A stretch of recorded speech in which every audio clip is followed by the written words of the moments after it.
Hey folks, welcome back to How to Tie with your guide Shannon Messer from Tuckasegee Fly Shop. Here in the vise, in my Nor-vise fly tying system, I have what they call the Hazel Creek fly. This fly here was invented by Roger Lowe of Haywood County, more specifically Waynesville. And this fly here was really meant for a lot of the fish up in the Hazel Creek area, the Great Smoky Mountain National Park. However, I have taken fish in other places with this particular fly. As you can see here, we do have some of our Hackle cut wings that we have right here that I've done with you folks before. For our tail, we have golden pheasant tippet. For our body, we're going to use some polypropylene yarn. This stuff here is awesome.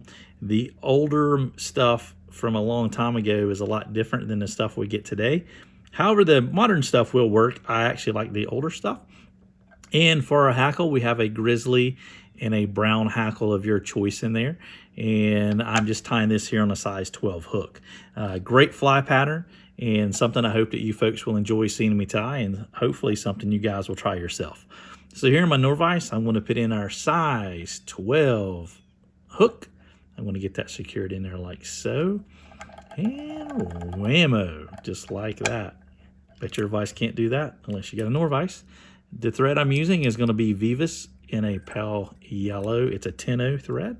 And I'm just going to come up here right quick and just lay down a little bit of base here. It is 10-0, so it's not like I'm laying down a bunch of thread. I've already prepared our wings. You seen me cut those things in the last video there. But you see I've got a nice set of wings right here that I'm going to tie in right quick. So I want to get those positioned here on the top of our hook here right fast. Make sure I had a capture. 1, 2, 3, 4. Now as I go back, I put more pressure on the thread and I just kind of lift up on those stems and it comes right off. Doesn't get any better than that. Then I want to come up here like this, bend those back, come in front with a few wraps. Then I'm just going to start separating them out just like so. Got that secured in there. Now the one thing about these wings is, as you've seen right there, I can push them forward, I can push them back, tie around those. They're actually quite durable. If you feel like you want to secure them a little bit more, then certainly go in there with a little bit of maybe Z-min or something like that. That's fine too. I'm going to run our thread back to the back of the hook and we're going to get our tail material, which is golden pheasant tippet right here. This happens to be some Montana fly. Real good quality stuff right there. A lot of times I will actually get the entire neck of that because it's got the crest and all that stuff there too. And on our secret weapon nymph, you can use the crest. As you can see, I've got that tail tied in there like so. And now our next material is polypropylene yarn. And if you've never tied with polypropylene yarn before, it's some really neat stuff. This here is way too much. So what I'm going to do is I'm actually going to come in here like so, and I'm going to split it in the center and pull it apart. And see how much we got right there. That's about what we need. I'm going to get me a little smidge of drink right here. Our friends at Scott Fly Rods right there. It's all right to take a hydration drink while you're tying flies and have your favorite beverage when you're tying flies. It's entirely up to you. So I'm going to take this polypropylene here and I want to get it started onto the hook itself. And I'm actually going to have enough here that I can tie in up to the wings. You see like that? So my body is pretty consistent. I'm going to bring my thread up front, put in a 1/2 hitch, and I'm going to put it on my holder. Now I want to take this polypropylene here and I'm going to try to stretch it a little bit, and I want to start laying wraps. As you can see how flat she's lying in there? Look at that. I can go back a little bit, build up a little bit of a taper, and then kind of come forward like so. Just like that. Might be just a little smidge of a bump right there, but that's okay. I'm going to come in front of my wings like so, like that. I'm going to bring my thread back over, capture, and we're going to tie that off. Now that's an awesome body right there. Just like that. I'm going to reach in here with my Dr. Slicks. Wham, just like so. Isn't that awesome? That's a great looking body right there, if I do say so myself. It's a great color. All right, so the next thing we need is I'm going to get us a grizzly and a hackle, grizzly hackle feather and a brown hackle feather. Yeah, tongue twisted.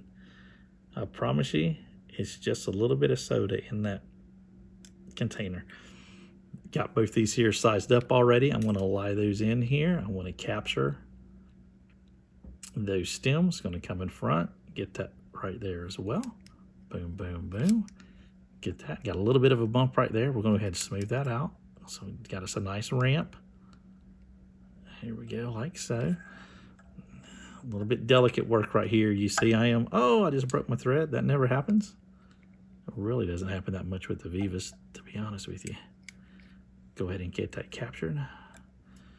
Just so you know, bad things happen to good people. I want to take my 5-point scissors, reach in there and get that right quick. Once again, get that out of the way.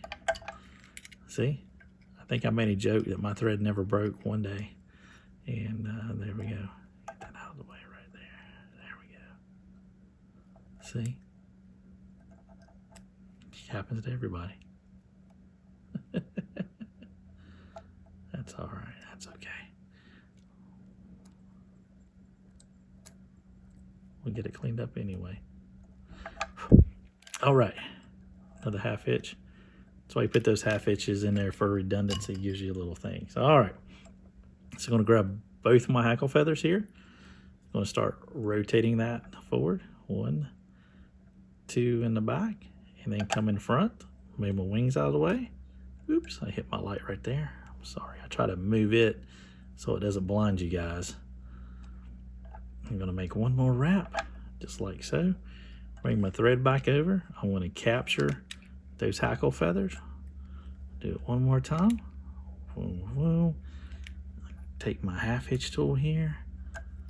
This is the old one here. It's an oldie but a goodie.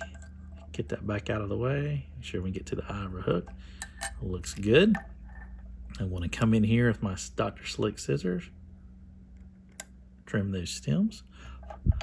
Just like so. Wham. As you can see how that hackle's standing up really nice and straight by taking off those bottom barbules in here. What it does, it allows these top barbules to stand up straight. You don't get all that kicking around and stuff, and it really makes for a super clean fly. Okay, I really like that on these mayfly type patterns. On your caddis style, I won't do that, but on these mayfly style here, I really like to do that. It's just a really clean look. And anything that I'm tying for the camera or for show, I certainly like to do that there as well. So there you go. That is the Hazel Creek fly pattern, made popular by Roger Lowe. Actually invented by Roger Lowe. Give you a little bit different look to it right there with that light not blinding it so much right in through there. Folks, I hope you enjoyed this fly right here. It's real easy to tie. Just if you need these materials, give us a call there at the shop, 1-828-488-3333. Certainly send me an email, Shannon, SHANNON @tuckflyshop.com. Appreciate you folks. We'll look forward to seeing you on the next fly tying video.